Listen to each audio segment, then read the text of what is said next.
The show starts in 3, 2, 1. There goes that man's jock strap.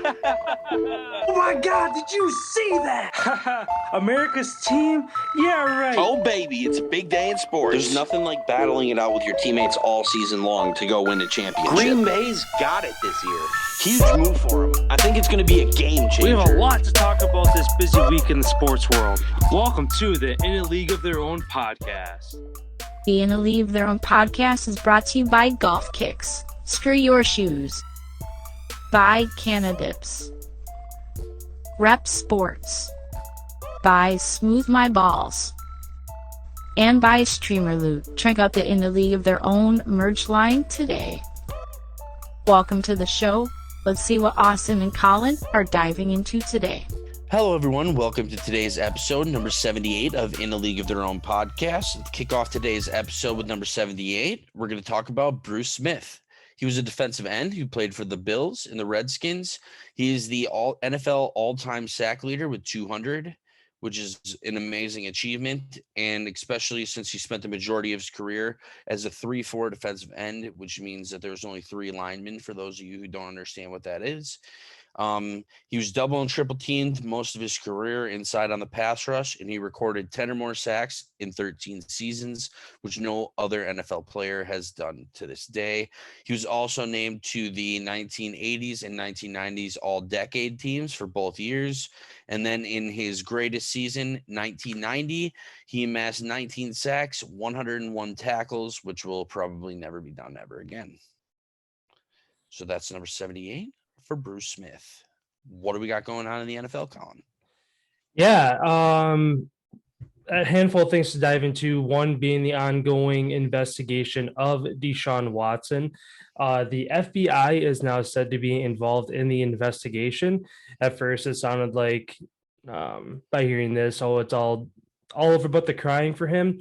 But sources say that the FBI is not looking into Watson, but rather the opposition, as there is evidence of extortion to threaten Watson for money, to basically say, we'll drop it, we'll walk away if you give us money, and like threatening him through emails and texts and calls and whatever. So the FBI is looking into the other side.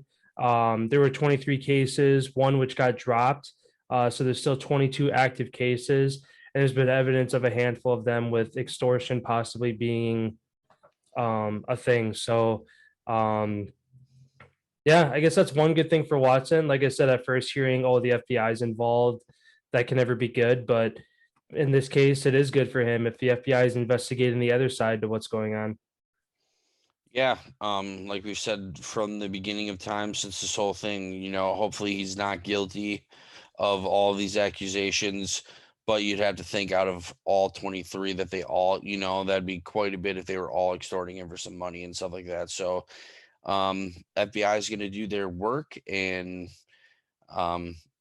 week one's right around the corner, and he's still not on the NFL exempt list. So I'm imagining Goodell already is kind of aware of what's going on. And my guess is that there'll probably be a decision made by the time that the week 1 starts, or they're probably going to have to put him on that list. But who was Ray Rice the last time somebody did something where the FBI was involved with? He was put on the exempt list right away. So clearly the details of this, are a little bit different than that one, obviously, since that one was on video footage, and there's no discrepancy in what happened there, which this is text messages and he said, she said, unless there's really any video proof. I mean, it's going to be very hard to, convict somebody of something without like DNA evidence or something like that. But yeah, the FBI, I'm sure, is going to do their job, and hopefully we'll hear something soon. Yeah, I mean, and like you said, with the season just around the corner, the head coach Cully, or I think that's his last name, whoever the new one is, Watson hasn't been practicing either, but he's been cooperating and doing what the coaching staff has asked him to. But it seems like he's only ever been out on the field taking reps with the team like once, twice a week. Otherwise, he's like inside the facility somewhere doing other stuff. So Probably talking to his lawyers. yeah, doing other stuff, whatever it is. But yeah, I mean, like you said, week one's just around the corner. But I mean, and again, Deshaun Watson is obviously a top 10 quarterback talent wise, so you'd like to see him out there. But if it does come to the point where he's put on the exempt list or gets traded, that's also a possibility that could happen with him yet. It'd be nice to see Tyrod Taylor again get another shot at the NFL. So, um, yeah, well, as more information comes out about that, we'll definitely dive into it. Yeah, the Jets lose a big starter up front on their line. Alex Lewis just decided to retire 2 weeks here before the season started. Maybe he just felt like all these protocols and things that are being put in place, it's not worth it. So I made enough money. I'm gonna retire. So congratulations on the career, bud, and hope you enjoy retirement. Yeah, it looks like he was 29 years old. So he's been around for a while, but again, like you said, once you played enough, I'm sure honestly, every year, probably past 5 years, every single guy off season comes, retirement is a conversation that they have in their own head or with their agent or with their family. Cause it's like, we've Unless they're made getting it, we another have the big- money. Unless they're going for one more big contract, there's really nothing to play for at that point. Yeah. Unless you're on a Super Bowl team, and sorry, the New York Jets are not. So for him, probably a smart choice to not fuck up his body for another 17 games. For what? Yeah. You're not going to the Super Bowl, and at this point, being 29 years old, you have to be probably top 5 in the league in your position, maybe even top 3 to like actually get a big payday on the line. And being 29, that's pretty old. So maybe if he was a center or something, but yeah. not. I guess kind of sticking with people leaving. I guess the other big thing, along with the Watson news, is that the Jacksonville Jaguars cut Tim Tebow.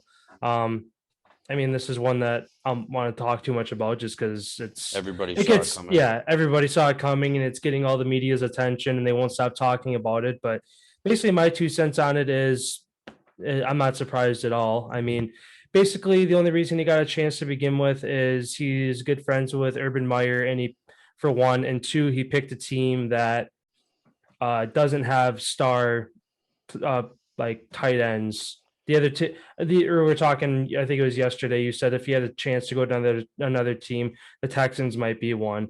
Like, he's smart by picking Jacksonville to be the team that he'd try out for. And that's where he played college football, and that's where he grew up, dude. Like, he's literally a hero of that town. So he was going to get a shot, just because it is Tim Tebow, and he's probably one of the nicest people ever that you see, like, publicly, and how people speak about him. So as far as, the pedigree of just what he brings, just his personality of being on a team, clearly that wasn't enough, because you still got, unless you can play special teams, which wasn't doing good at. Of all the film that was released of him in the preseason, wasn't too good on that. So, I mean, you can't really, just like a 5th receiver, a 3rd running back, you're not going to keep them unless they can make an impact on special teams, because there's somebody else out there who can. Yeah. So, and even like beyond that, with like his blocking and stuff, usually your number 1 tight end is out there that's getting your catches and stuff like that. And then your other 1, maybe 2 tight ends you have on the roster are for blocking. You bring them in as a fullback and an eye and like a 3rd and 1, or like you said, special teams. And well, nowadays they do it all. Yeah, like fullback, you don't even really see fullbacks anymore, because the tight ends took that position basically away from them.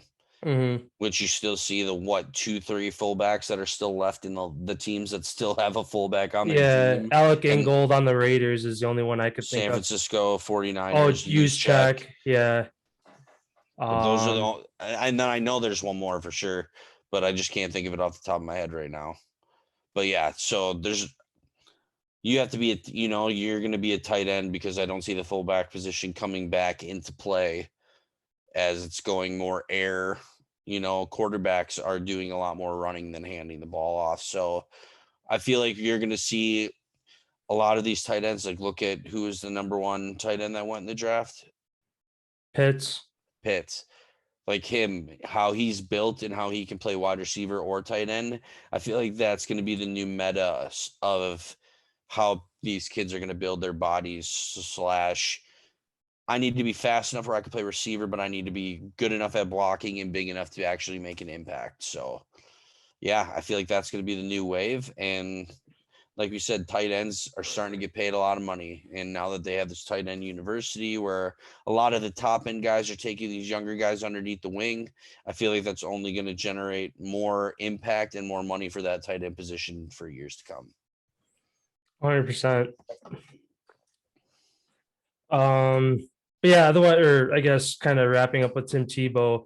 Yeah, I mean, there's a lot of people who are upset about him not getting another chance, but it's like it was yesterday at whatever the time was that each team had to get down to 85 players.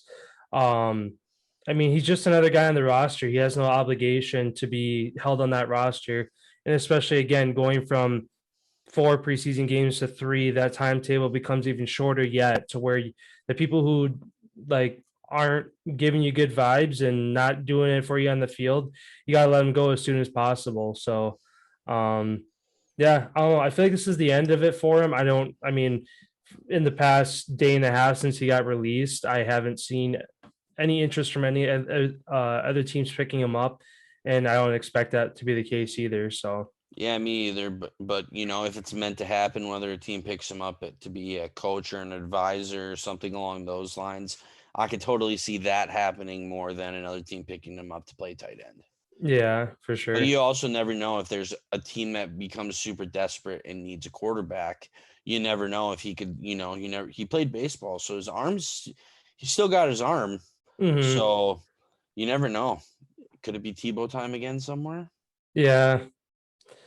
I feel like he definitely got bigger though, so he's definitely going to be slower, and kind of the way the NFL is trending. He'd have to lose some weight. He'd have to change his body. Yeah.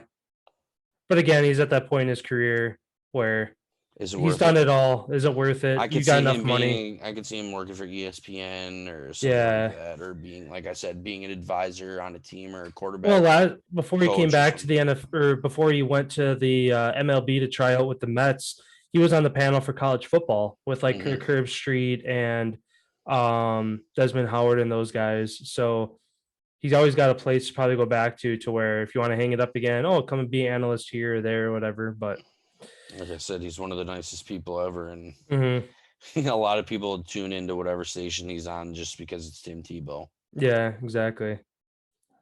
What else you got in the NFL? The last thing that I have really to mull over is the Detroit Lions released long snapper Don Mulbach after 17 seasons. And from some of the stuff I've been hearing and reading around the situation, this is a complete blindside move.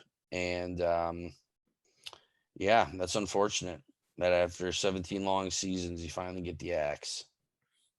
Sure, it's just a cheaper guy who can do the exact same thing. Long snapper position is one of those ones to where every team, they're important, but you don't need depth. There's literally 32 long snappers in the NFL, and that's it, one for every single team. So I'm sure he's been there for 17 years. So coming straight out of probably out of college, so he's probably in his mid-30s, whatever it is. Guy just came out of college, maybe somebody they picked up off a practice squatter, an unsigned guy for half the money. So they're probably like, you can do the exact same thing. You're cheaper. Sorry, we're going to let you go. But yeah, I don't know. It's just one of those positions that they're so expendable because you can find another one easily. Tomorrow, right? Yeah. And then I did forget, I have one more thing. The Kansas City Chiefs, they want to re-sign Tyrann Mathieu to a long-term deal, but the money is tight right now. So both sides are a little bit off on the money part of that. But what happens when you give a guy a $500 million contract? But as we all know, what the Tampa Bay Bucks did with how they re-signed everybody, there'll be some way to figure out how to work this, whether or not Mahomes is going to have to take a little bit less than what to give, or whatever the case may be. They'll get it done. Yeah. Hey, Mahomes, can we take $50 million off your deal so we can get like 6 other guys? Like, Well, you could do it $50 million for one season. You can yeah. you can get two really good players. Mm-hmm. And speaking of money, jumping into the next point, then right away, the Seahawks signed Jamal Adams to a 4-year, $72 million deal to make him the highest paid safety in the league. So I know him and Dwayne Brown were kind of the last two guys for this offseason that the Seahawks were trying to work out a deal. Dwayne Brown being their one of their starting tackles. So obviously, both these guys very important on that team. And the Seahawks giving up an arm and a leg to go get Adams. So obviously, they're going to want to keep him and get as much value out of him as they can before he starts to hit his down slope. So, yeah, obviously great for them to keep him, and yeah, good move for the Seahawks. And then the last point that I had, circling back to the Chiefs here, Patrick Mahomes tweeted on Monday that he will be releasing his first signature shoe next week. I think it's the 23rd with Adidas. So kind of surprises me he doesn't already have one, but yeah, cool to see he's coming out with that. I can't remember. I saw the name of it. It was like RXB and then space. Like it was like really weird. It was just a lot of letters and numbers. It didn't really make any sense. I'm sure it makes sense to him. It's probably all signified to like. Well, it's got to say Reebok on there, so it's got to have the RBK. It's Adidas, not Reebok. Oh shit! So hold on, let me pull it. I'm gonna pull it up and name it just because.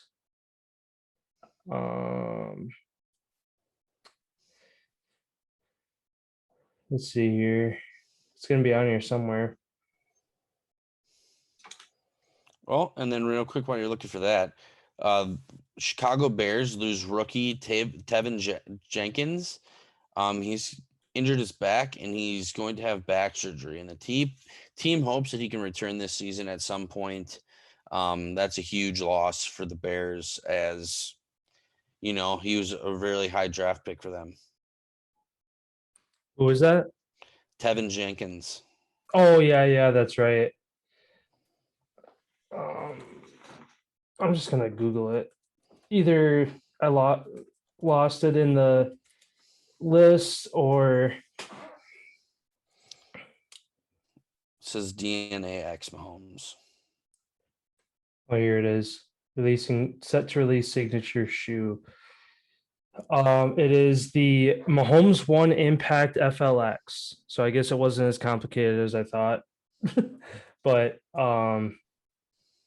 yeah, he announced go time. What is that one called? The Mahomes One Impact FLX. Okay, so then he's got more than one shoe, because this is the Adidas Ultra Boost DNA Mahomes. It's the one that I'm looking at on East Bay. So he must have more than one version of a shoe coming out. Yeah. Yeah, it's possible. Yeah, anyways, being an athlete coming out with your own shoe, that's kind of. Yeah, there's a handful of different ones. There's the Adidas AM4 Showtime Mahomes. Yeah, there's quite a few. They all look they look kind of sick.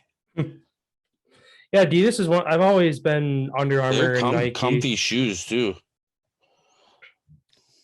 It's nice to see Adidas is kind of making I shouldn't say comeback, because they've always been a very relevant sports company, but I feel like Nike's always been at the top, and then Under Armour and Adidas having Mahomes and Rodgers, I feel like are really two big athletes for them to have. Yeah, absolutely. New Balance as well. I think Kawhi Leonard signed with New Balance, a year or so ago or something. So some young crap. I think it was some not Lonzo Ball. Somebody else too signed with New Balance not too long ago. Tatum maybe. But yeah, that's all I had in the NFL then. So Wednesday is the day. So Wisconsin Wednesday is the next segment. You could start her off. All right, jumping right into it then.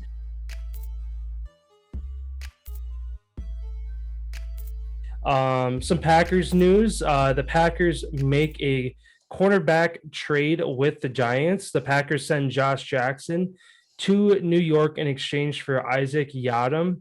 Both were drafted in 2018, I think like 54 picks apart. Just this week, the Packers lowered Josh Jackson to, I think, the 5th or 6th spot on the depth chart for cornerback, so he wasn't going to see the field. And then the cornerback from the Giants was kind of in the same boat. So I don't know if it was just a straight up trade or if there or what was involved, but yeah, the cornerback carousel, as that's one of the most deep positions in the NFL. And then also with the Packers, with Jordan Love still being questionable for Saturday, the Packers are bringing back Jake Dolagala to their quarterback depth chart. Dolagala and Blake Bortles were both released the day after Rodgers returned to Green Bay, as they're kind of loading up on a handful of quarterbacks to figure out who's going to be behind Jordan Love. So once Rodgers came back, they realized they didn't need both of them. Love goes back down, so obviously they had to bring one back. Otherwise, Kurt Beneckert was going to be running the preseason basically all by himself.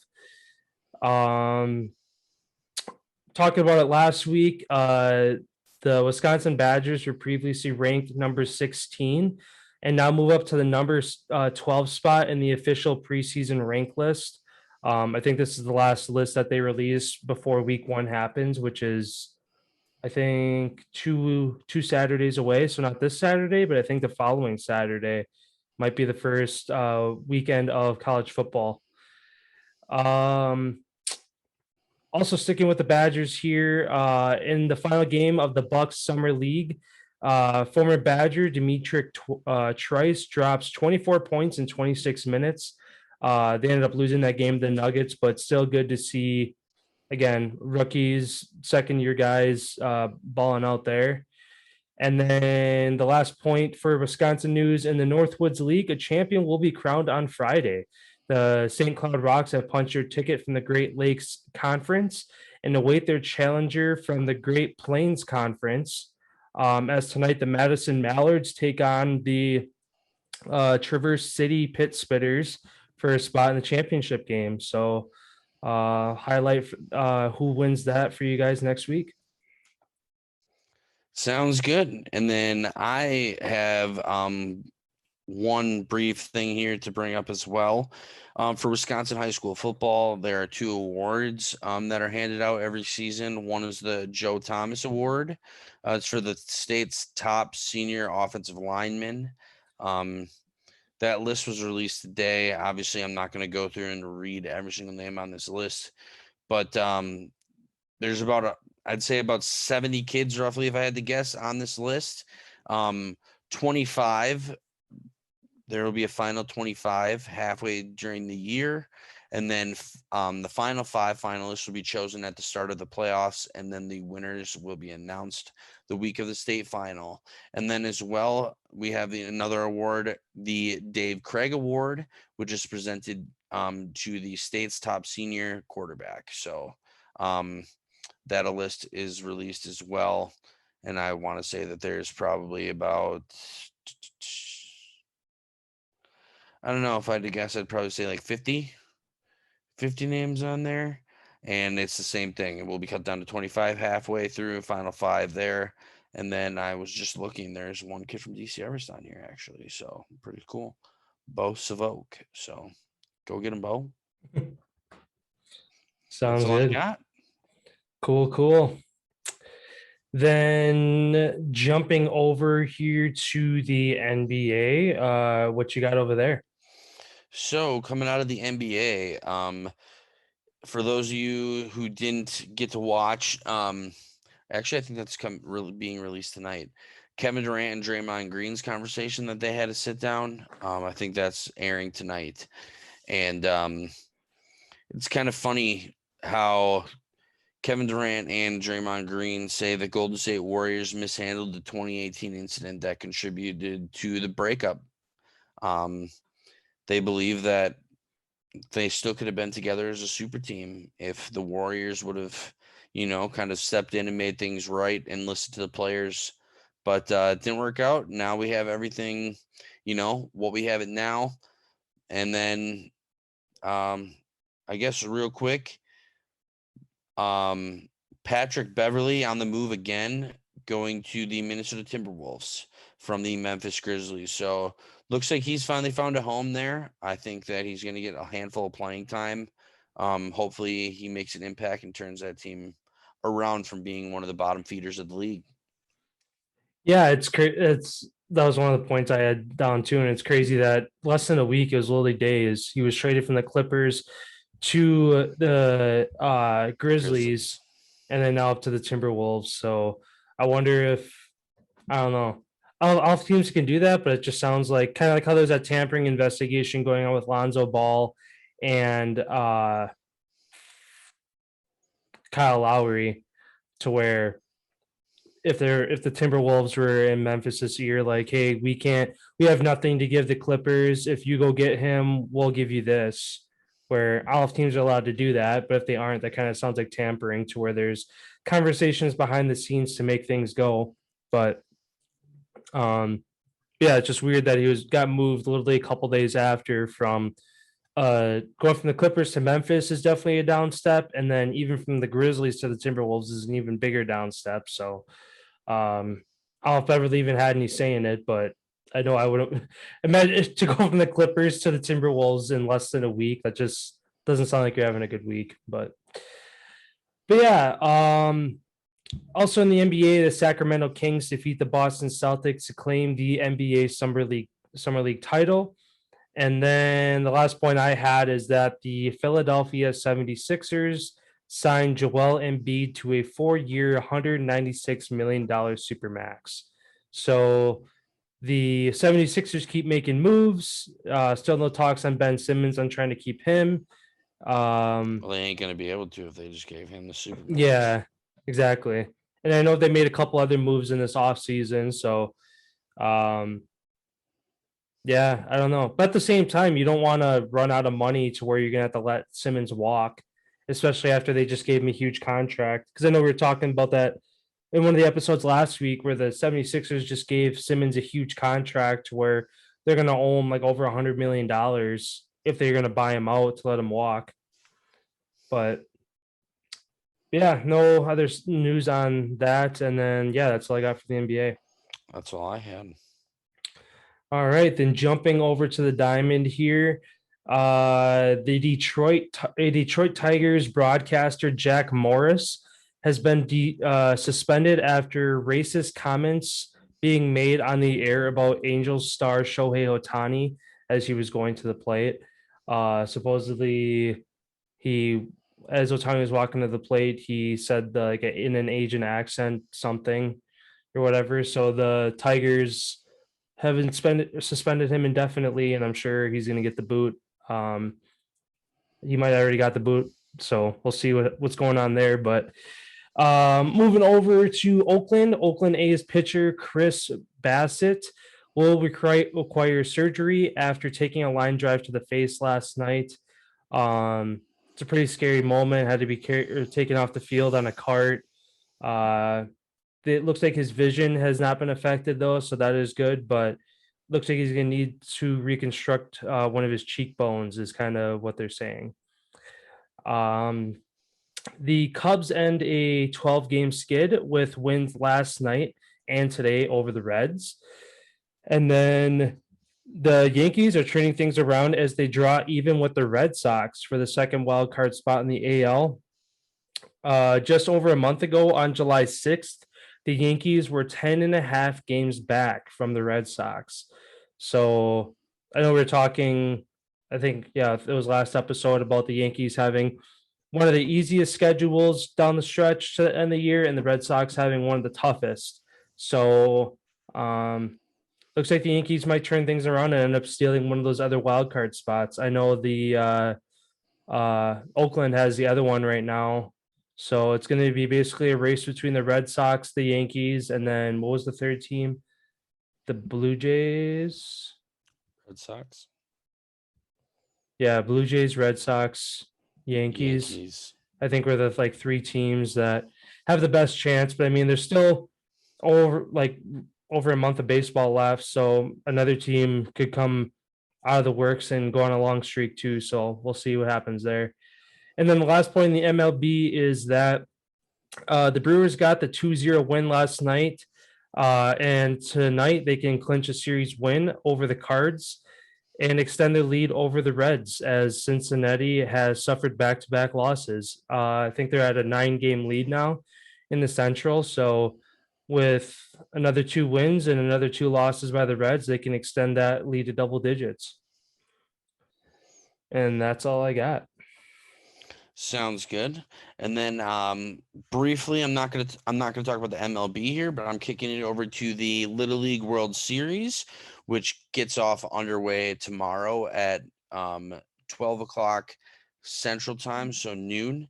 The first game tomorrow will be Hawaii versus Connecticut. So just going to briefly read off all the teams that made it. Obviously, they're not having the international teams this year due to COVID. So they instead of just having the one division with all the U.S. teams, with the 8 U.S. teams, they made 2 divisions. So it was the 2 final teams that made it to the finals in each one of the regions ended up making the tournament. So they're split up into 2 divisions, the Hank Aaron Championship teams and the Tom Seavers. So we got Hawaii, Nebraska, Michigan, Washington, Connecticut, New Jersey, Florida, and Texas in the Hank Aaron side. And we have Tennessee, New Hampshire, Pennsylvania, Louisiana, Ohio, California, Oregon, and South Dakota in the Tom Seavers side. And like I said, kicks off tomorrow at noon, and there's 4 games tomorrow. Connecticut, Hawaii, the first one, Tennessee, Ohio, the second one, New Jersey, Nebraska, the third one, and then to close out the night, California and New Hampshire. So I always love Little League World Series. I love watching that when it's on. It's every little kid's dream that picks up mitt is to make the Williamsport. So I think that's awesome. Yeah, that'd definitely be fun to watch. Well, cool then. Let's move things over to the ice then. Over to the ice, where nothing is continuing to happen here.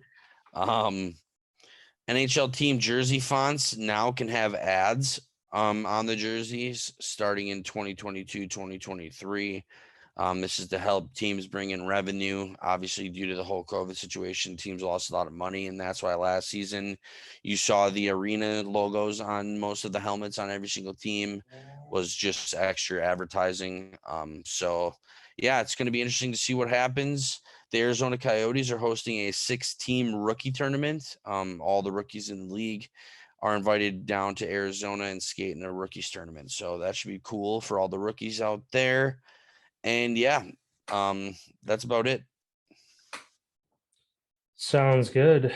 Yeah, a little bit of a shorter episode today, but again, yeah, I guess whatever. I have one more thing to bring up about the NCAA. Since Oklahoma and Texas left the Big 12, there's talks now. I was listening to Kirk Herbstreit talk the other day. I think it was Monday when he was on the McAfee show, and they basically asked him what he thinks about how this whole thing is going, and he thinks that eventually it's going to turn into 4 power conferences, basically, of super teams, of like all the top teams, and then they're going to break away from the NCAA and get their own president and all of that stuff and kind of run their things their way, how they want to do it, since there's a huge discrepancy between the bottom teams and the top teams. And he was just talking about the rankings, how it's like great to see these teams that normally we don't see ranked in the top 25, ranked in the top 25, but then you look at who they play and stuff like that, and it's just like there's no way that they're going to make it there to the end. No, yeah. Because these bigger name teams play bigger name teams, and that's just what gets there. So yeah, it's just dumb how they do it, because they're not expanding the playoff. They're not anymore? Pulled back. Like, yeah, like it's not happening. That's interesting. Yeah, the vote didn't go through. So they're just going to keep it at the 4 then?